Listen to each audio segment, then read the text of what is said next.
오늘 구약의 본문 에스겔 17장에서 하나님은 이렇게 말씀하십니다. 내가 백향목 꼭대기에 높은 가지 하나를 꺾어서 이스라엘 땅에 심으리라. 그 가지가 무성하고 열매를 맺어 아름다운 백향목이 되면 세상의 각종 새들이 그 그늘 아래서 살게 될 것이다. 이스라엘 백성들에게 주시는 하나님의 비전, 그리고 하나님의 꿈의 이야기입니다. 역사 속에 이루실 하나님의 약속이기도 합니다. 신약의 본문인 마가복음에서 예수님은 거의 비슷한 말씀을 하십니다.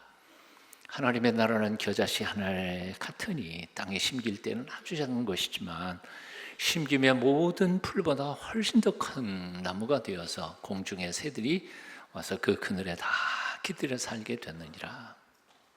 예수님께서 주시는 하나님 나라에 대한 꿈, 그리고 비전에 대한 말씀입니다.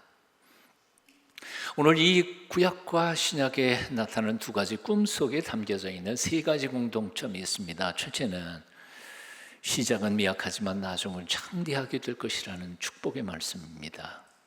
아멘 좀 하셔도 돼요.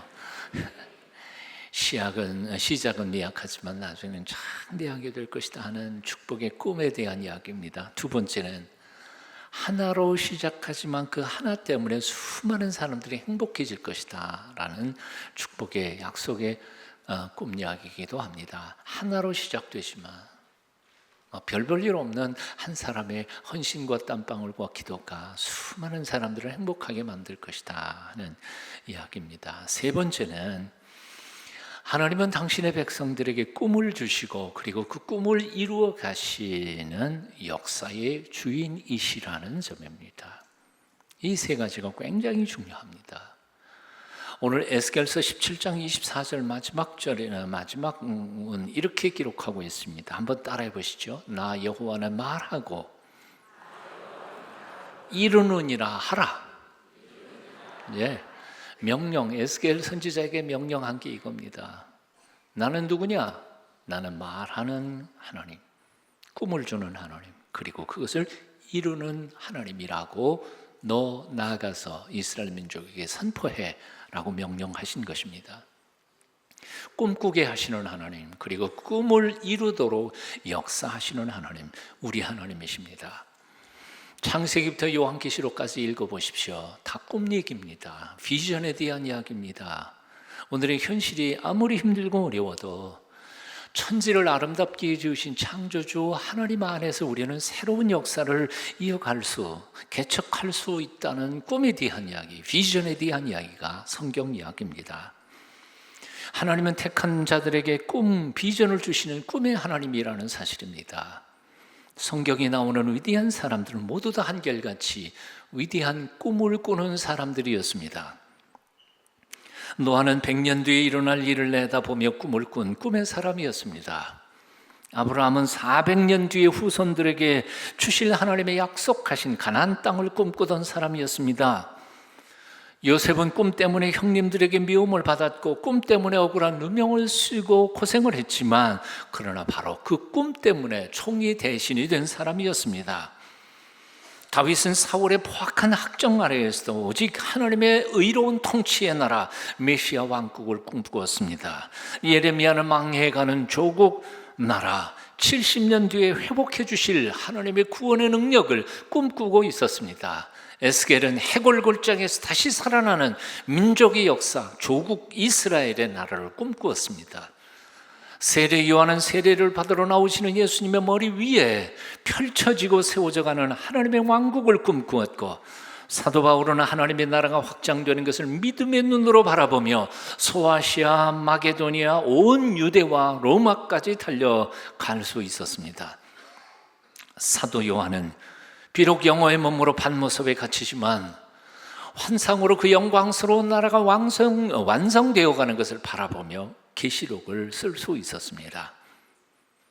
이렇게 생각해 보면 예수 믿는다는 것은 결코 시시한 일이 아닙니다. 겨우 나 혼자 예수 믿고 잘 먹고 잘 사는 게 아니고 겨우 나 혼자 예수 믿고 천당 가는 거 그거로 끝나는 게 아닙니다.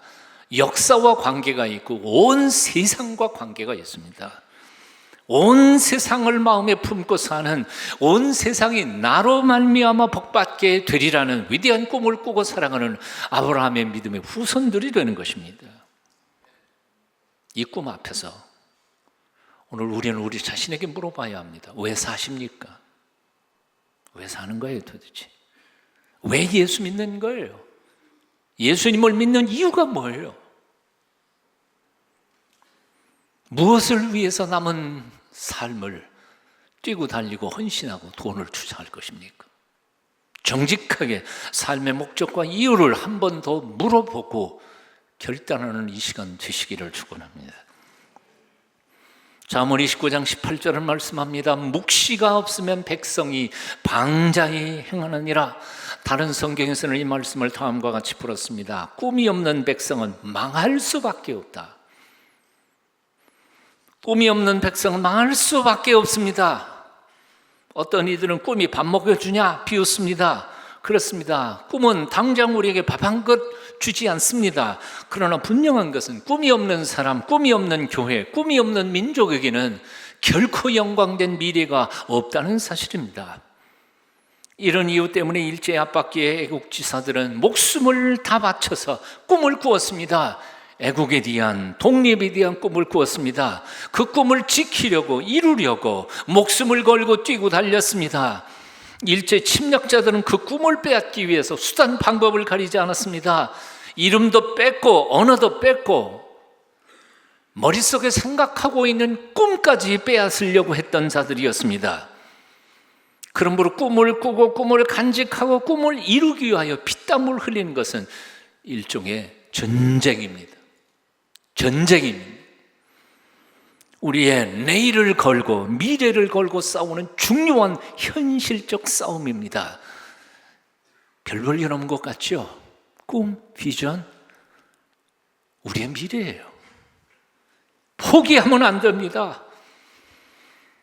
우리 아들, 딸들을 위하여, 내 손자, 손녀들을 위하여 위대한 미래를 꿈꾸실 수 있기를 축원합니다.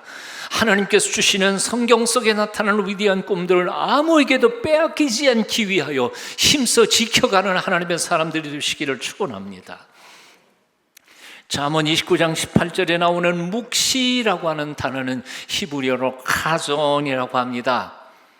발음이 이상해서 미안해요.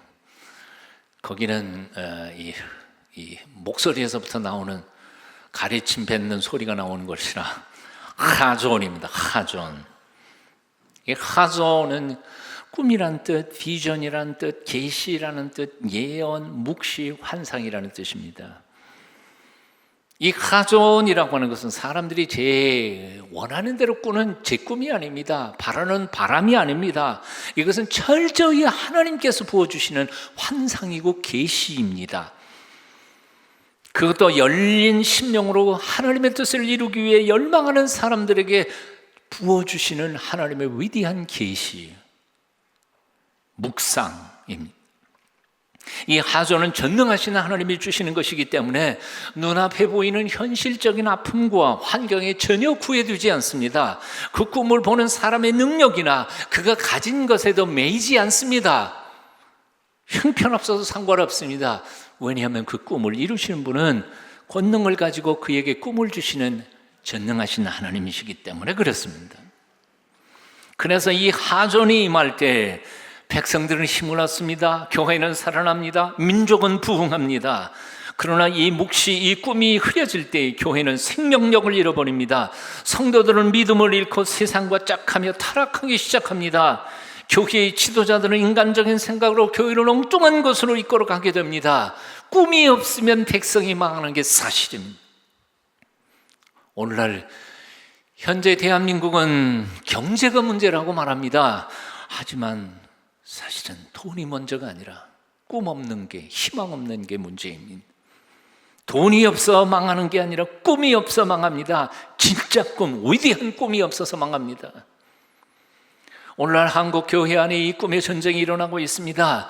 위대한 꿈을 주시는 하나님의 은혜의 역사와 그 꿈을 뺏으려고 하는 사단의 유혹의 역사가 함께 일어나고 있습니다. 요즘 한국 교회 안에 몇몇 사람들은 이제는 교회 성장이 정지되었다고, 모든 계획들은 축소시키고 줄이고 일도 크게 벌려서는 안 된다고 생각하는 사람들인 것 같습니다. 이제는 선교도 구제도 봉사도 섬김도 이성적으로 논리적으로 잘 계산해서 해야지, 옛날처럼 그냥 무대뽀로 믿음으로만 하면 안 된다고 주장합니다.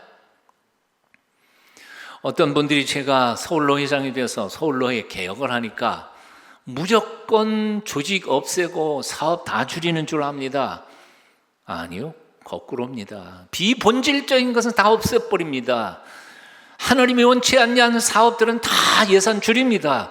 하지만 하나님이 원하시고 기뻐하시는 본질적인 일들은 오히려 예산을 2배, 3배 더 투자합니다. 집중합니다.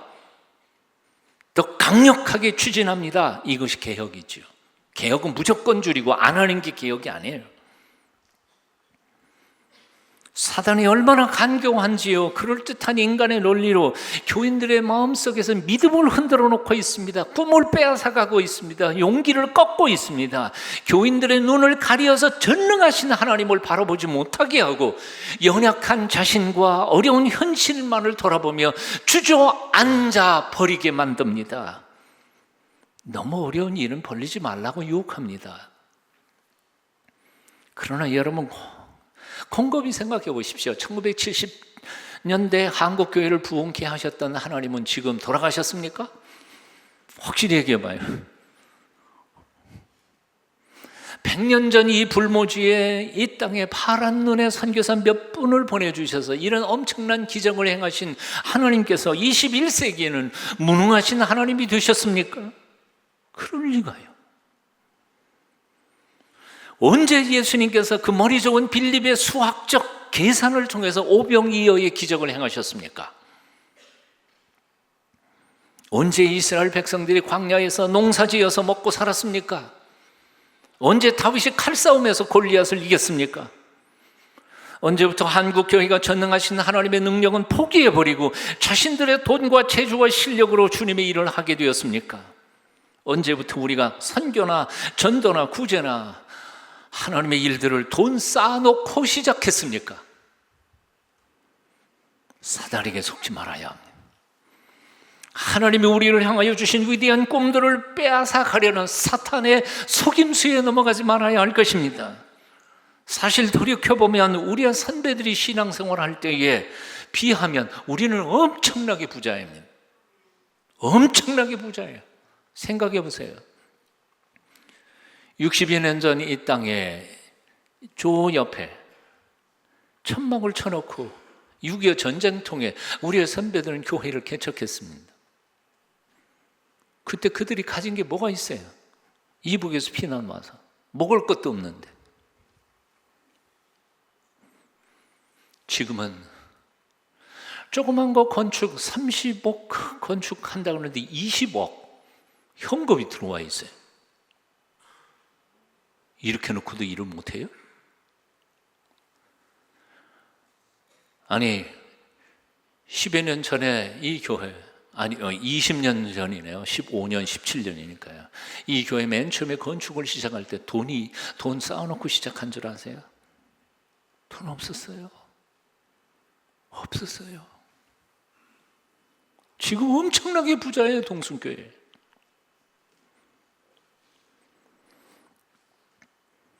그분들에 의하면 우리는 주님의 일을 하기에는 너무도 좋은 조건을 다 가지고 있습니다. 100여 년 전 마페 선교사가 이 땅에 맨 처음 발을 디뎠을 때 그는 갈 것도 없었던 사람입니다. 이 나라가 그분의 신분을 보장했습니까? 아니, 보장 안 했습니다. 마펫이 한국말을 조금이라도 할 줄 알았었습니까? 한국말 전혀 못했어요. 그럼에도 불구하고 마펫 선교사는 제물포 항구에 발을 내디디자마자 그 해변가에서 이 땅에 키스를 하면서 엎드려 조선의 복음화를 꿈꾸며 기도를 시작했습니다. 그리고 그 꿈에 목숨을 걸었습니다. 자기 당대가 아니라 3대까지 말입니다. 그 꿈 때문에 한국교회가 있게 된 것입니다. 꿈이 없으면 백성이 망합니다. 다시 한번 한국 교회는 꿈을 꾸어야 합니다. 위대한 꿈을 꾸기 시작해야 합니다. 하나님께서 이 나라 이 민족을 온전히 새롭게 하시며 온 세계를 봉화시키는 거룩한 제사장의 국가로 만들어 주실 위대한 꿈을 우리는 다시 시작해야 합니다. 예산 없으니 교육 투자 줄이자 말해서는 안 됩니다. 예산 없어도 해야 할 일은 빚내서라도 해야 하는 것이 하나님의 일입니다. 안 그런가요? 제가 어렸을 때 우리 집은 살림 형편이 그리 좋지 못했습니다. 하루 밥 3끼 제대로 꼭꼭 챙겨 먹는 게 제 소원이었으니까요. 등록금 낼 때마다 어머님은 동네를 돌며 돈을 꾸러 다니셔야 했습니다. 사실 먹고 살기도 바쁜데 학교 등록금을 때마다 낸다는 거 얼마나 어렵고 힘드셨겠습니까? 그러면서도 어머님은 단 한 번도 학교를 휴학시킬 생각을 해보신 적이 없으십니다. 단 한 번도 제가 학교 다닌 것 때문에 고생하는 것에 대하여 불평해 보신 적이 없으셨습니다. 만일 그때 어머님이 야, 먹을 것도 없는데 무슨 공부냐, 너도 학교 휴학하고 공장에 가서 돈 좀 벌어, 한마디라도 하셨다면 저도 그렇게 큰 효자는 아니었지만 학교 안 다녔을 거예요. 돈 벌러 나섰을 거예요. 왜냐하면 그때 주인은 다 그랬으니까요. 다 그랬어요. 우리 누나, 우리 친구들 다 그랬어요. 만일 그랬었더라면 저는 오늘 이 자리에 오늘 여기 못 서 있을 겁니다. 아무리 가난해도 자식의 미래를 위해 기꺼이 자신을 희생하시던 그 어머님의 꿈이 있으셨기에 나는 이렇게 오늘 여기 이 자리에 서서 말씀을 전하게 되었습니다. 우리 아버지는 농부이셨습니다. 늘 하던 말씀이 있으셨습니다. 농사꾼은 굶어 죽어도 명년 뿌릴 종자 벽시에는 손대지 않는 법이다. 왼목에 벽시 놔놓고도 쩔쩔 굶는 제게 하신 말씀이었습니다. 굶어 죽는 한이 있어도 내년 봄에 뿌려야 할 벽시는 손대는 게 아니다. 왜냐하면 우리 희망이니까, 우리 미래니까.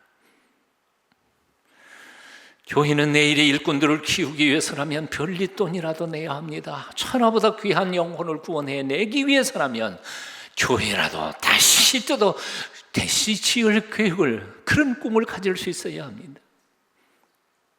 1968년 암살을 당했던 흑인 인권 운동가 마틴 루터 킹 목사는 죽기 5년 전에 워싱턴 광장에서 군중들 앞에서 유명한 연설을 했습니다. 설교이자 정치적인 연설이죠. 제목은 I have a dream. 내게는 꿈이 있습니다. 오늘도 내일도 우리에게는 어려움이 첩첩히 쌓여 있습니다. 그러나 내겐 꿈이 있습니다. 언젠가는 미시시피까지도 자유와 정의의 오아시스로 변하게 될 것이라는 꿈. 내게는 꿈이 있습니다. 나의 4남매가 피부 색깔로가 아니라 인격으로 평가받는 나라에서 살게 될 것이라는 꿈. 내게는 꿈이 있습니다. 남쪽 알라바마에서도 검은 아이, 흰 아이가 손잡고 정당하게 뭉칠 것이라는 꿈. 만일 우리가 이 꿈을 버리지만 않는다면 우리는 절망의 동산에서 희망의 반석을 캐낼 수 있을 것입니다. 우리가 이 꿈을 놓치지만 않는다면 미국 내에 꽉 차 있는 모든 불협화음을 형제의 아름다운 심포니로 바꿀 수 있을 것입니다. 이 마틴 루터 킹 목사의 이 꿈 덕분에 오늘날 미국의 흑인들은 거의 모든 면에서 혜택을 누리고 있습니다. 나는 오늘 이 시간 여러분에게 묻고 싶습니다. 여러분에게는 무슨 꿈이 있으십니까? 어떤 꿈으로 오늘을 살고 계십니까? 나는 하나님께서 동순교회를 통해 장차 큰 일을 하실 것이라 믿습니다. 제가 은퇴한 후에도 더 위대한 일들을 여러분들을 통해서 하나님께서 하실 것이라는 꿈이 있습니다. 마지막 이 시대에 동순교회를 통해서 세상을, 이 민족을 아름답게 만드실 것이라는 꿈이 있습니다. 오늘 본문 에스겔과 마가복음을 깊이 묵상해 보십시오. 백향목나무 가지 하나에, 겨자씨 한 알에 수많은 새들이 기들일 수 있는 기적을 행하시는 전능하신 하나님께서 우리가 주께서 주시는 꿈을 내 꿈으로 받아들이고 순종하기만 한다면 오늘날 이 시대에 꿈을 잃어버리는 이 민족 속에 내 사랑하는 사람들에게 기적을 행해 주실 줄로 믿습니다. 하나님이 주시는 꿈, 그 꿈은 그저 나 혼자 잘 먹고 잘 사는 꿈이 아닙니다. 나를 뛰어넘고 우리 집, 우리 교회의 울타리를 넘어서서 세상으로 나아가는 꿈입니다. 모두가 다 잘 되는 꿈입니다. 그래서 우리 그리스도인들은 이렇게 기도해야 합니다. 오늘도 이 세상 모든 사람들이 행복해지기를 기도해야 합니다. 우리의 기도는 좀 더 커야 합니다.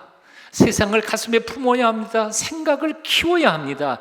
나 혼자 잘 먹고 잘 사는 꿈이 아니라 그것을 뛰어넘어서 모두가 다 잘 사는 아름다운 세상을 꿈꿔야 합니다. 이런 위대한 꿈이 여러분 마음속에서부터 조금씩 커져가시기를 축원합니다. 뭐 나 같은 게 무슨 힘이 있어서 아니요. 내 안에 하나님이 계시니까 가능한 거예요. 하나님이 우리를 통해 역사하실 거니까요. 50년 전에 제가 저를 어떻게 봤을까요? 나 같은 게 뭘 했을까? 10대 소년 시절에 예수 그리스도께서 내 가슴속에 찾아 들어오시고 난 후 나를 어떻게 쓰실지 몰라. 때로는 좌절하고 때로는 낙심하고 때로는 포기하고 때로는 정말 하고 싶지 않은 그 순간에도 하나님께서 끊임없이 성령께서 나를 이끌어 여기까지 오신 것을 하나님을 찬송합니다. 세상에 열정을 가지지 않고 되는 일은 하나도 없습니다. 코카콜라 사장은 내 혈관을 흐르는 것은 피가 아니라 코카콜라라고 말했다고 합니다. 미친 사람이 지 혈관에 코카콜라가 흘러요. 그러니까 세계를 정복했죠. 코카콜라 안 간 데가 어디 있어요? 석유회사 젊은 점원이었던 아치볼드라고 하는 사람은 출장 갈 때마다 호텔 숙박기에다가 자기 이름 앞에 이렇게 적었다고 합니다. 한 통 4달러 스탠다드 석유 아치볼드. 옛날에는 광고가 없었으니까 아마 그렇게 해서 광고한 것 같아요. 근데 결국은 록펠러의 뒤를 이어서 세계 최대 석유회사 사장이 됩니다. 기름 한 통에 목숨을 건 이 아치볼드. 라이트 형제가 날아다니는 기계를 만든다고 했을 때 사람들은 다 미쳤다고 생각했습니다. 헨리 포드가 말이 끌지 않는 제절로 가는 마차를 만들겠다고 말했을 때 많은 이들이 비웃었습니다. 에디슨이 등잔보다 더 밝은 전기불을 만들겠다고 자기 전 재산을 다 날리고 있을 때 사람들은 마침내 저 친구 돌아버렸구나 생각했습니다. 그런데 마니엘 라이트 형제, 헨리 포드, 에디슨 그런 사람들이 미친놈 소리를 들어가면서도 자신들의 꿈을 포기하지 않고 뛰고 달리고 헌신하지 않았더라면 사실 우리는 오늘날도 아직도 비행기나 차가용이나 이렇게 밝은 조명 아래에서 예배 못 드릴 겁니다. 그래서 세상은 꿈꾸는 사람들이 만들어가는 법입니다. 한번 따라해 보실래요? 네. 세상은 미친놈 소리 들으면서도 꿈꾸는 사람들을 통하여 만들어져 간다. 이용도 목사님은 그래서 부흥회 때마다 이렇게 설교하셨다고 그러죠. 미치자, 크게 미치자.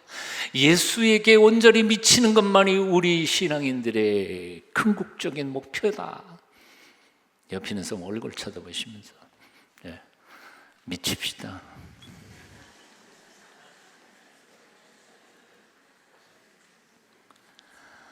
지난주에 책을 몇 권 읽으면서 저는 정말 시에 미치고 문학에 미치고 그렇게 찢어지게 가난해서 장가도 못 가면서 40대 넘어간 시인들의 시를 읽으면서 내가 얼마나 감동을 받고 눈물을 흘리며 감동했는지 몰라요.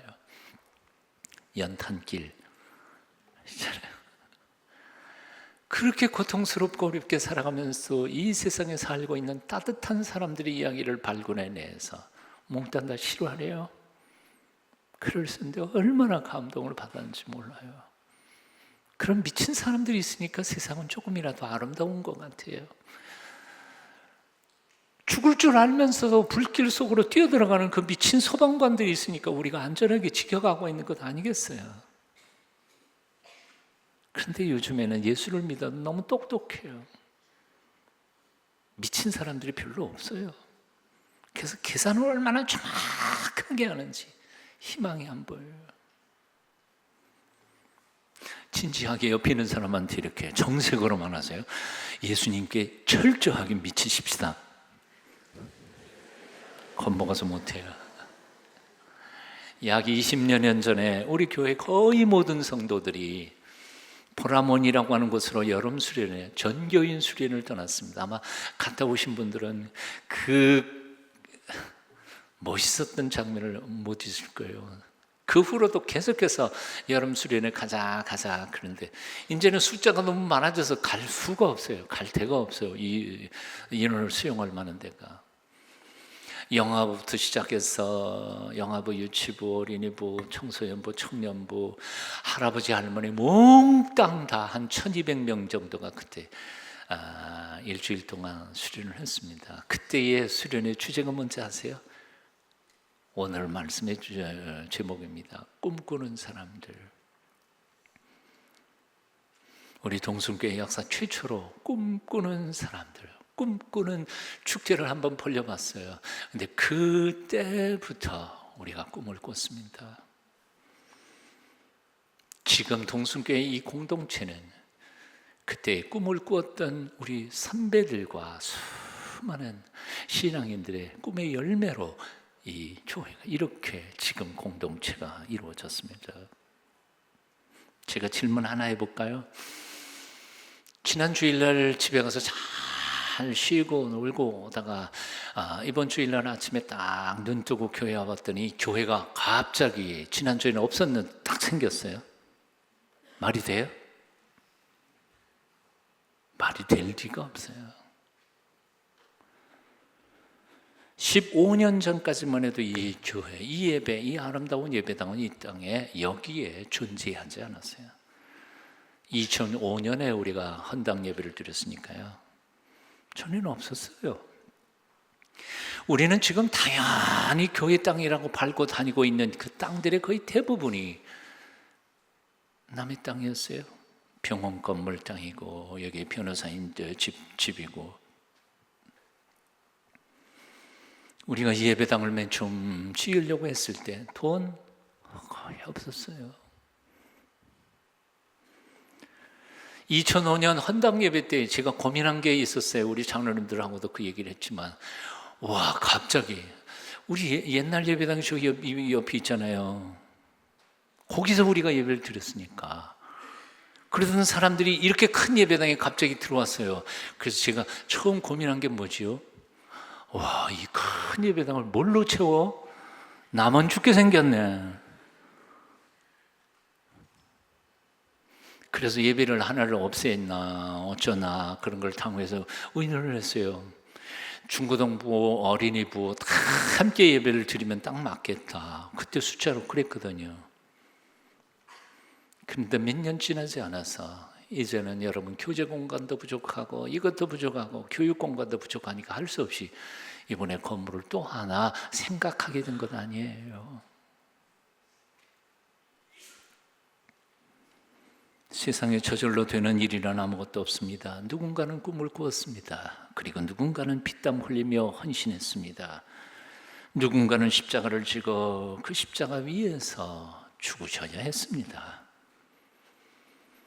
그 열매로 우리는 지금 이렇게 안전하게 하나님 앞에 예배드리고 있는 것입니다. 이제 앞으로 4년 6개월 뒤에 2022년은 우리 교회 창립 70주년이 됩니다. 이제 다시 새로운 꿈을 꾸어야 할 때입니다.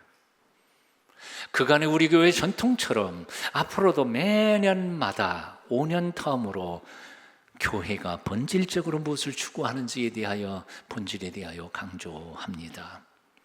2018년 올해는 예배와 경건에 집중하고 있습니다. 내년도 2019년에는 교육에 집중할 것입니다.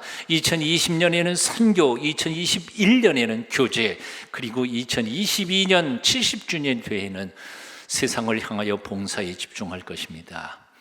그리하여 70주년을 맞는 2022년에는 우리 교회가 실로 우리가 꿈꾸는 것처럼 오성교회, 정말 하나님 기뻐하시고 사람들을 행복하게 만들어가는 별 5개짜리의 교회가 되기를 꿈을 꿉니다. 이 꿈에 동참해 주시기를 바랍니다. 일제압박기 독립이라고 하는 꿈도 못 꾸던 처절했던 시절에 백범 김구호 선생은 이렇게 외쳤습니다. 하나님이 만일 내게 내 소원이 무엇이냐 묻는다면 나는 대한의 독립이라고 말하겠습니다. 하나님이 만일 내 소원이 무엇이냐 두 번째로 묻는다면 나는 그때에도 대한의 독립이라고 말하겠습니다. 하나님이 세 번째로 또 내 소원이 무엇이냐 묻는다면 나는 그때에도 대한의 독립이라고 말하겠습니다. 나는 대한의 독립을 위해 밥을 먹고 대한의 독립을 꿈꾸면서 잠을 잡니다. 이런 위대한 어른이 계셨기에 우리의 대한민국은 강대국들에 뒤싸여서 지금도 고통을 당하면서도 그래도 꿋꿋이 살아남아 있지 않습니까? 사랑하는 동순 가족 여러분, 저 위대한 우리의 선배들처럼 다시 한번 꿈을 꾸기 시작하십시다. 한 번 더 하나님을 기쁘시게, 사람들을 행복하게, 세상을 아름답게 만들어가는 이 기적 같은 꿈에 헌신하실 수 있기를 축원합니다. 주께서 우리를 쓰실 것입니다. 여기 이 자리가 하나님의 기적의 현장이 될 것입니다. 오늘 이 순간부터 여러분의 남은 생애가 또 다시 새롭게 되시고 달라지시기를 축원합니다. 기도하겠습니다. 삶이 어려울수록 더 위대한 꿈을 꾸게 하시는 하나님 아버지, 어떤 시련 속에서도 주신 꿈, 허락하신 비전을 포기하지 않도록 우리를 붙잡아 주시옵소서. 가진 것 없고 많은 재주 없어도 100년 전 우리 선배들처럼 이 땅에 희망으로 살아가도록 우리를 사용하여 주시옵소서. 한 번밖에 못 사는 삶, 되는 대로 살다가 의미 없이 죽지 않게 하여 주시옵고, 주님의 능력의 손에 붙들려 위대한 꿈을 위해 힘껏 일하다가 숨을 거두게 하옵소서. 예수님의 이름으로 기도하옵나이다. 아멘.